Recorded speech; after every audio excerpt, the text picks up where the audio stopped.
I'm here to talk about today, facing the hidden dangers that threaten the home. In James Dobson's book, Love Must Be Tough, he tells of the grave impact that is occurring as families disintegrate in this society we know today. He writes in his book, the most vulnerable victims of family instability are the children, who are too young to understand what has happened to their parents. That tragic impact on the next generation was graphically illustrated in a recent conversation with a 6th grade teacher in an upper middle class Californian city. So said the writer, as a matter of fact. She was shocked to see the results of a creative writing task assigned to her students. They were asked to complete a sentence that begins with the words, "I wish." The teacher expected the boys and girls to express wishes of bicycles, dogs, television sets, and trips to Hawaii. Instead of that, 20 of the 30 children made references in their responses to their own disintegrating families, as a matter of fact. A few of the actual sentences were as follows. I wish my parents wouldn't fight, and I wish my father would come back. I wish my mother didn't have a boyfriend. I wish I could get straight A's so that my father would love me. These are the statements. I wish I had one mom and one dad, so the kids wouldn't make fun of me. I wish I had an M1 rifle so I could shoot those who made fun of me. These were the statements the children were making. Some of the attacks on the home are obvious, such as attempts to define the definition of marriage, to accommodate and legitimize homosexual unions. But other hidden dangers exist in the family structure. One, the problems that we experience at home or stress at home today, just as in Bible times, the home is being pressured from all sides. Consider the pressures that threaten to harm the home today. A, for example, problems from cultural sources. In Ruth chapter 1, in the days when the judges ruled, we can see, even in Judges 21, provides the best commentary on that time period. Everyone did what was right in his own eyes during that time. That day was not like on today that we see in society. Even then, the world struggled with moral relativism and rampant immorality during that time, excessive individuality, and unrestrained self-expression, and inconsistent role models. Their message of morality was simple: conform to non-conformity and tolerate everything except intolerance. Very similar to today. The problems from natural sources in root 1, we see there was a famine at that time. Many of the pressures that impact our lives at home are neither moral nor immoral.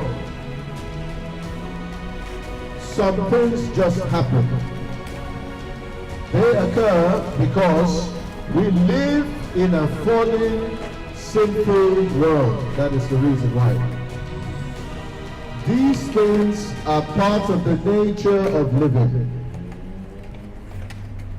We can recognize these problems by two qualifiers, if you like. One, they strike indiscriminately. No one, including believers, is immune from these types of problems. Two, they are beyond our control.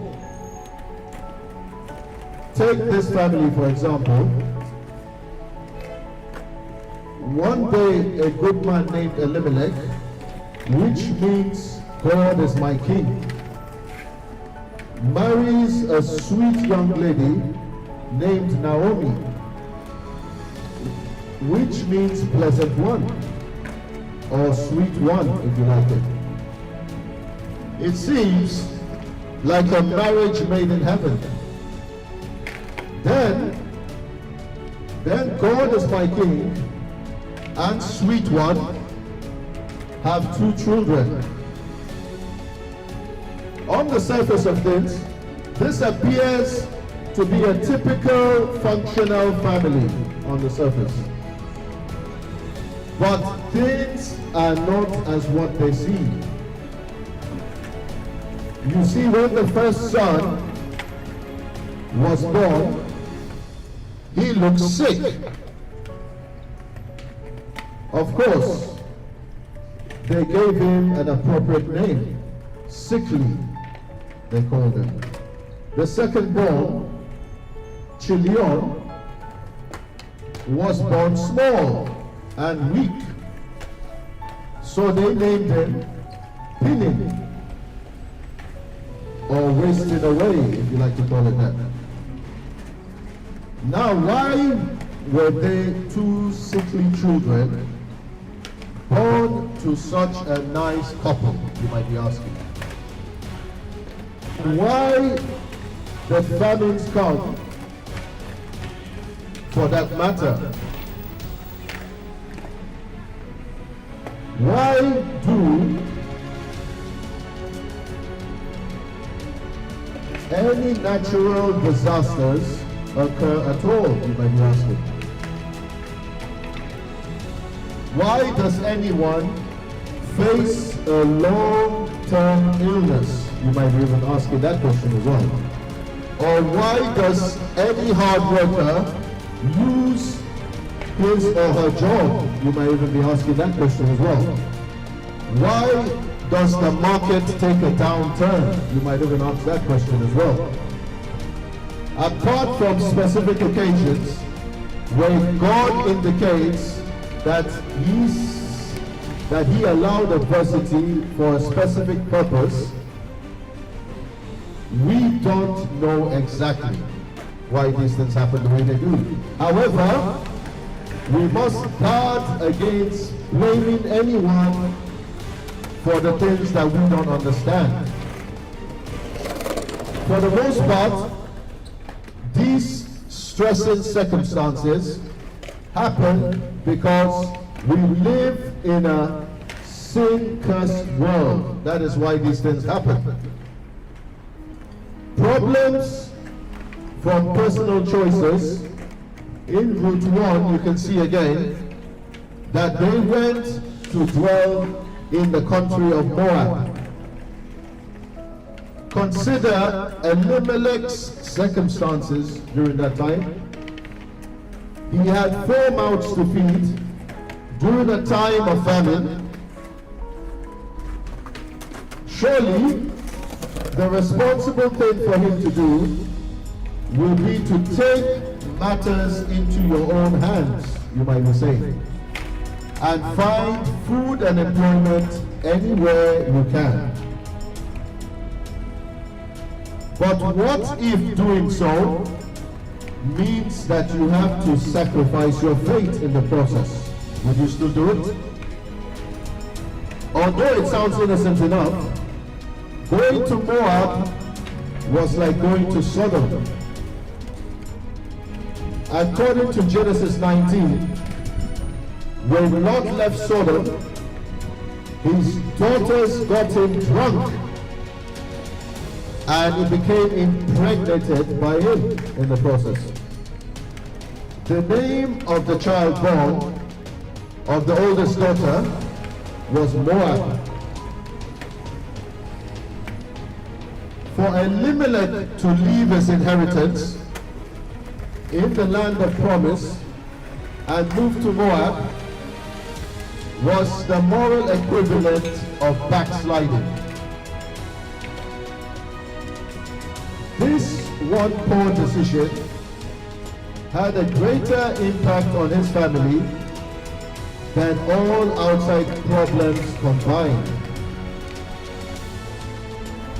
Notice the full consequences of this decision. 1. He disobeyed a direct commandment of God.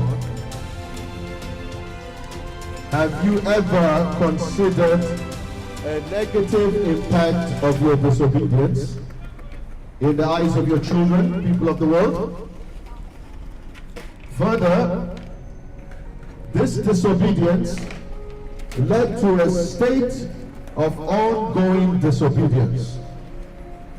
As in, they remained there, and about 10 years they were stuck there. Secondly, he devalued his spiritual heritage in the sight of his family. The land he owned was more than just the family part. It was a spiritual inheritance that God gave his forefathers, who farmed it before him. He didn't discern the spiritual significance of this faith inheritance that he had. He passed on the message that the material and momentary matter more than the spiritual. 3. He positioned his family for great and grave temptations. If you listen to Judges 2, but you have not obeyed my voice, why have you done this? Therefore, I will not drive them out before you, but they shall be thorns in your sight, and their gods shall be a snare to you. One of the consequences of his disobedience was this threat of thorns and snares from the pagan culture that he was immersed in. Surely, the wives of Malone and Judean brought on biblical views of God and morality into their marriages. Number 4, though well intended, moving to feed his family, his disobedience did not alleviate the problems but aggravated them further. After his death, they were left to struggle on their own without the help of close relatives. Instead of looking to blame others for the problems we face, perhaps we should examine the choices that we have made and their true impact on our families. Consider the big promotion that takes you out of church. We rationalize this by saying that we will go back as soon as things calm down. But we have forgotten, people of the world, that disobedience leads to a state of disobedience. And then comes the other temptations that new-found affluence find. Secondly, the premise that will test the world. Behind the choices that Elimelech made, it has taken a serious toll on families. We can leave God out of the home and still have it all. We apply this premise in several ways. One,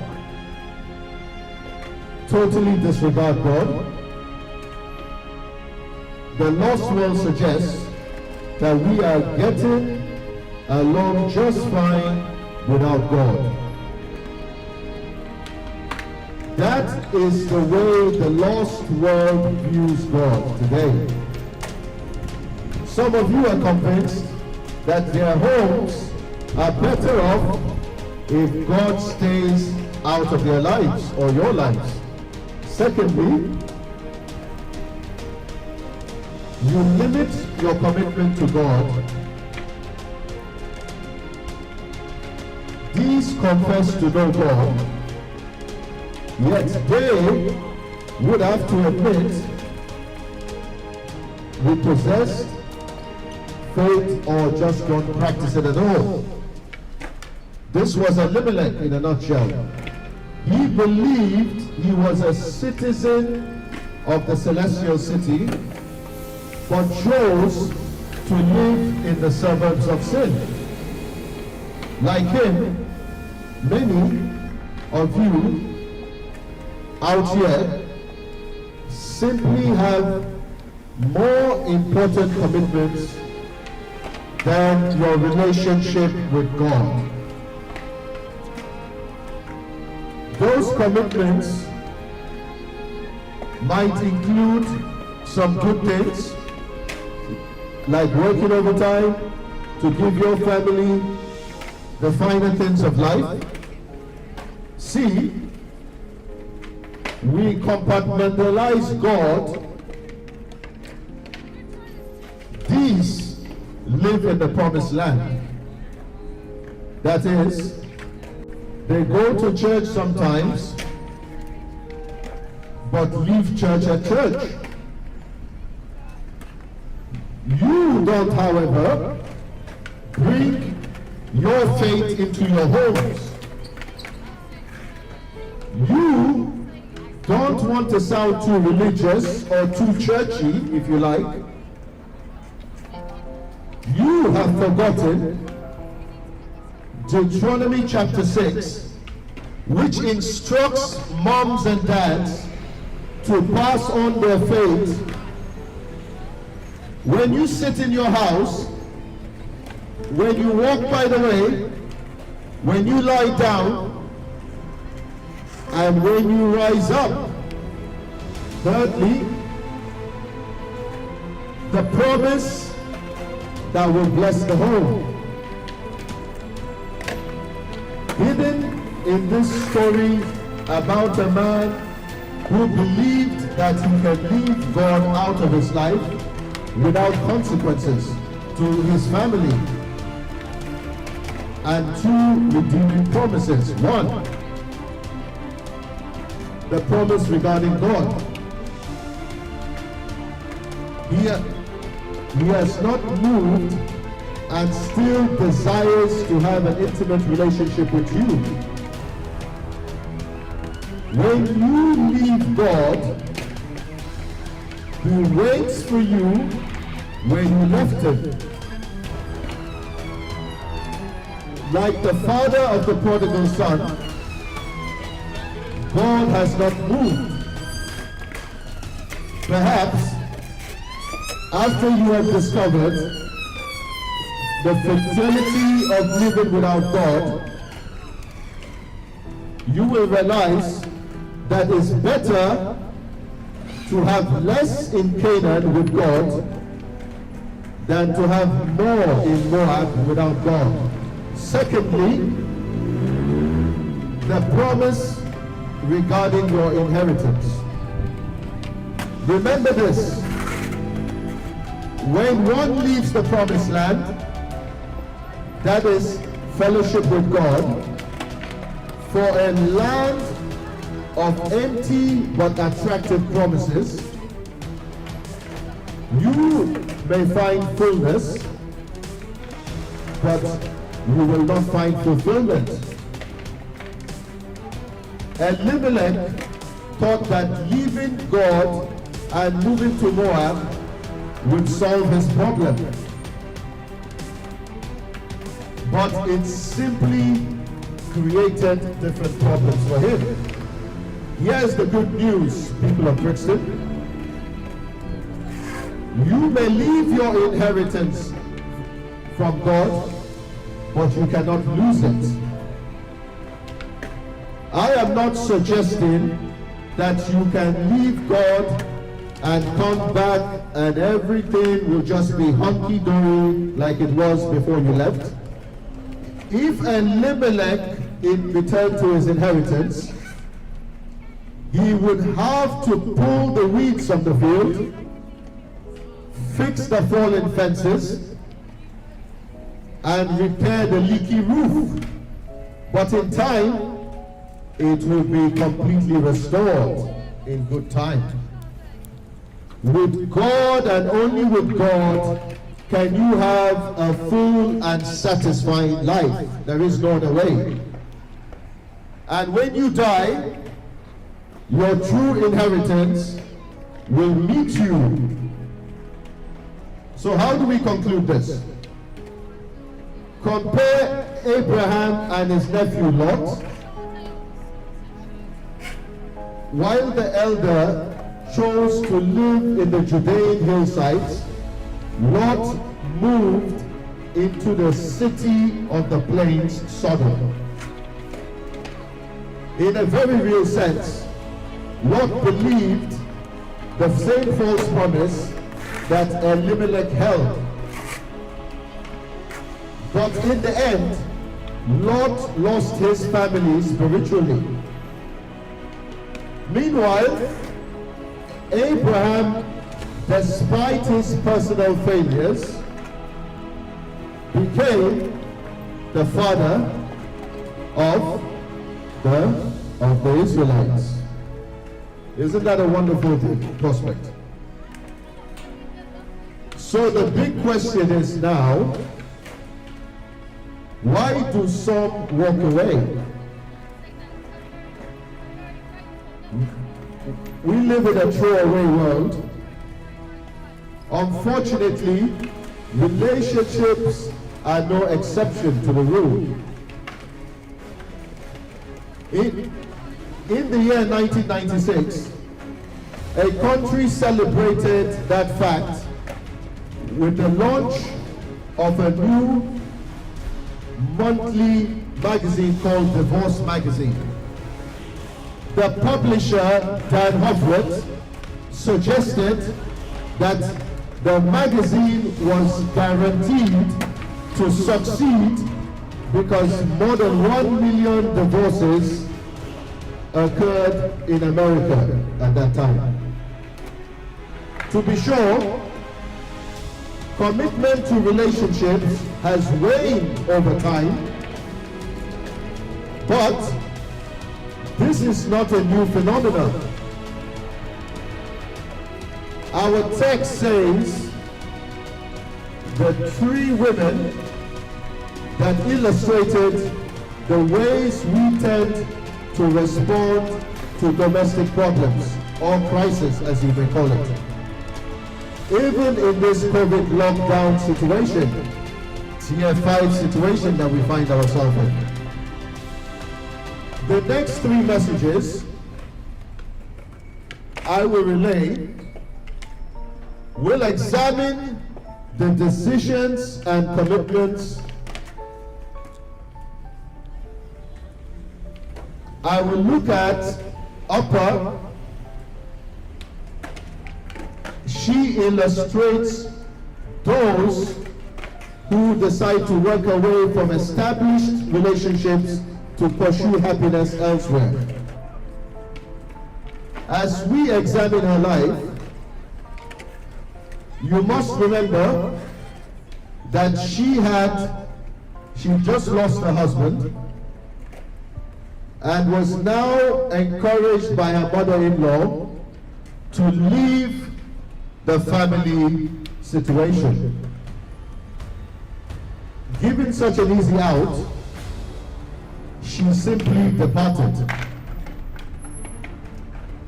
We are not concerned with her actions as much as her spirit or spiritual state.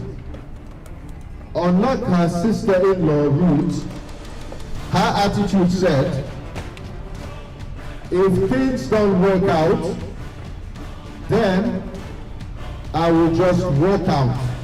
God bless you.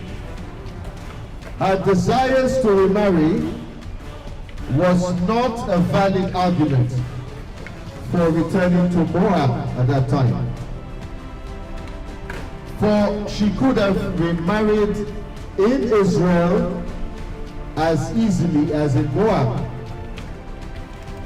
The problem with seeking happiness in Moab was that she had to sacrifice existing relationship and responsibilities to go there. So why do so many of you walking the streets today have this attitude towards your marriage, your children, and other relationships? Number one, walking away seems like an attractive option. Compared to the lives she was living previously, walking away seemed very attractive to her. On the surface, cutting her losses was appealing to her because she believed her needs could be met better elsewhere. Specifically, she, like so many today, had two reasons. Secondly, or two reasons should I say, the potential fulfillment of expectations. Everyone enters relationships with ulterior expectations. When those emotional or physical needs go unmet, frustration develops and tension stresses the marriage. It is like the woman who marries a strong, silent type for security. After the marriage, he remains the strong, silent type, and suddenly she's wondering why he's not opening up to her. Opa has the same expectations from marriage as couples today. Number one, marital bliss. She probably spent her entire married life nursing a sick husband. That probably did not fit her definition of a satisfying marriage. For that matter, no one enters a relationship expecting to give without receiving. Secondly, eternal joy. Most ancient cultures viewed children as the highest blessing in marriage. But Orpah had not experienced the joy of motherhood. Like many frustrated couples who cannot have children, she had little hope in her present condition of ever experiencing the joy of motherhood. Thirdly, material security.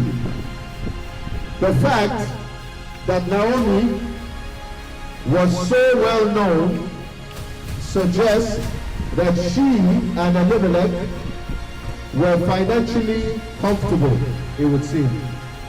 Orpah certainly knew that fact going into her marriage with Judean. But when all the men died, the widows would have been forced to sell their possessions just to survive. A life of poverty was not her expectation in marriage. In the end, her relationship produced none of the anticipated benefits that she thought. Instead, she experienced one disappointment after the other. Secondly, the promise of excitement. Naomi meant that her daughter-in-law might find a new husband. Orpah saw this as a new beginning. Walking away from covenant relationships is attractive because it offers promises without problems. That's what you envisage. But that is the polar opposite of the reality. Those who abandon their God-ordained responsibilities experience many problems without any legitimate promises. The momentary excitement of freedom from responsibilities quickly dissipate, if you like to call it that, into either full-fledged irresponsibility or monotonous predictability. The same problems are still there, but with compound possibilities. Walking away seems like an acceptable option. Amazingly, Naomi encourages Orpah to leave, even at the risk of Orpah losing her soul. Naomi said it was okay to walk away from responsibility. Don't be too hard on Naomi, for she was speaking to her own pain. It seems that love or compassion motivated Naomi. However, the central issue remains. Orpah's exit was acceptable and encouraged. Today, we hear men and women justifying living relationships because I have a right to be happy, they say. Some have even suggested that God wants them to be happy. so they must be happy. Add to that perspective everyone doing it rationale. And one could justify any release from your responsibilities or covenants. At this point, you must remember that legality and morality are not always synonymous with each other. Except in cases of abuse and adultery, God sanctions marriage till death do us apart. So let me break that down for you. 3, walking away seems like an easy option. Oprah walked away because she left open the possibility, but her tears testified against her. She embraced the I love you, but attitude. Sentiment without commitment is a shadow profession of which many of you today part with little discomfort.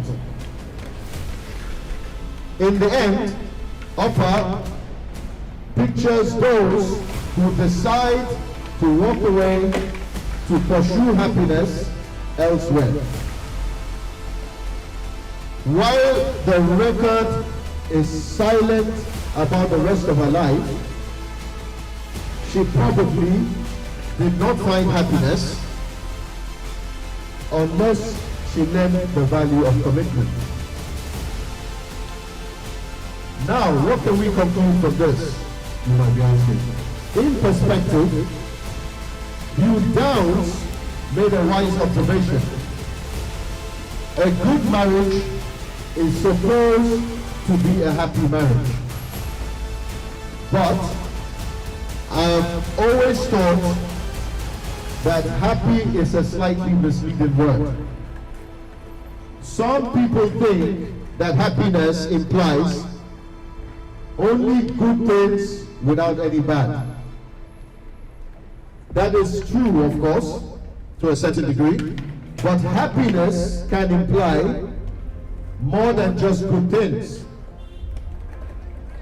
There is a second happiness that includes both good things and bad things. This deeper happiness, or what I like to call great happiness, implies that a thread of pain weaves through the pleasure to create a more mature fabric. A fabric fit to cloak the wise. Since some bad things are inevitable in life, this acceptance is a kind of wisdom, if you want to call it that. Now, holding the family together when your world is falling apart. People of the world, you have heard of the story, Snow White and the Seven Dwarfs. Everybody's heard of that story. It was the story of the day at the nursery's school of 4-year-old Jane. This was the first time she had ever heard the story, so she listened carefully as the teacher told the story of the sweet young girl who was fed a poisonous apple by an old witch. I'm sure you've all heard that story. And the predictable result, she fell into a deep sleep and would never wake up unless she received a kiss from the wonderful Prince Charming.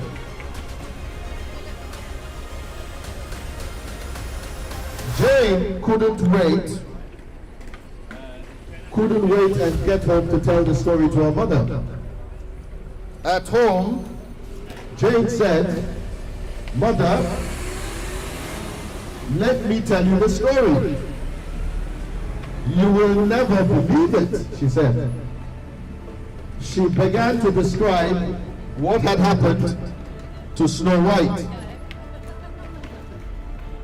When she got to the end, she said, "And Mother, Prince Charming kissed her back to life. And guess what happened?" The mother responded, "Well, honey, they lived happily ever after." That's what the mother said. But the little girl shook her head and replied, "No, they didn't, Mother.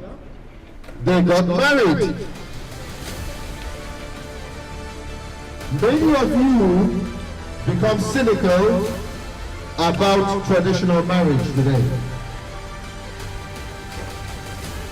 In their book that advocates open marriage, a person contends that the traditional closed marriage is a form of bondage for both husband and wife. Some people are portraying that. They list 6 psychological commitments which are involved in a traditional marriage. 1, possession or ownership of the mate. 2, denial of their self. 3, maintenance of the couple front. 4, rigid role behavior. 5, absolute fidelity. And 6, total exclusivity. And they won. Subtly, insidiously, often without even knowing it, the clauses of the closed marriage contract begin to foreclose upon your freedom and your individuality, making you a slave of your marriage. Wow. The commentary leads me to ask, so why did this couple get married in the first place? Fortunately, theirs is not the final word on building lasting relationships. In our study, the book of Ruth, we have examined 2 of the options that an individual can choose to take in a relationship is strained by the realities of life. Like Oprah and those listed above, some people simply walk away from their relationships to pursue happiness elsewhere. Fact. Others, like Naomi, remain in a relationship out of necessity instead of loving devotion. Today, you can consider the third option if you like. Ruth made the best decision because she decided to hold the family together at all costs. 1, she pictured her a responsible living. Ruth was a model of responsible living in an irresponsible age. That's what she was. When presented with an opportunity to walk away from her relationship, she decided to stay.